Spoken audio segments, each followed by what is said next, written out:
Écoutez, c'était hier soir sur la BBC.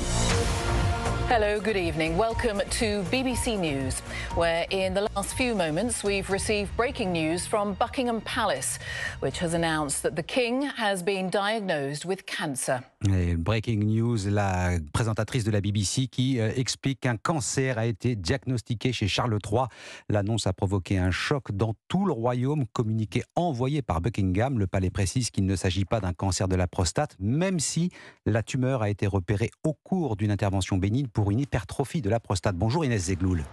Bonjour Christophe, bonjour à tous. Envoyé spécial d'Europe 1 à Londres, on imagine que l'annonce de ce cancer du roi Charles III a provoqué la stupeur et peut-être même l'inquiétude parmi les sujets de Sa Majesté.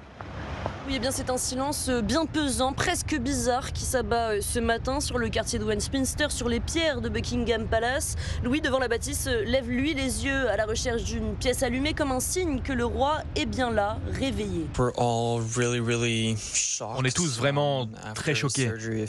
Après son opération il y a quelques jours, on ne pensait pas avoir ce genre de mauvaises nouvelles. On ne sait pas à quel point c'est grave, ni si le cancer a été pris à temps.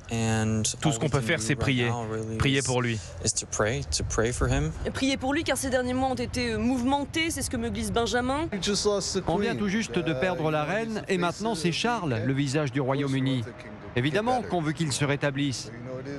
Car c'est inquiétant. On pourrait perdre deux figures de la monarchie en si peu de temps.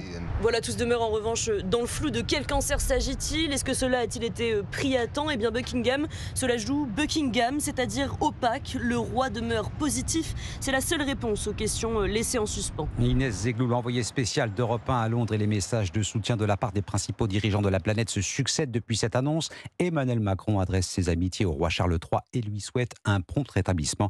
Message posté hier soir sur X, anciennement Twitter.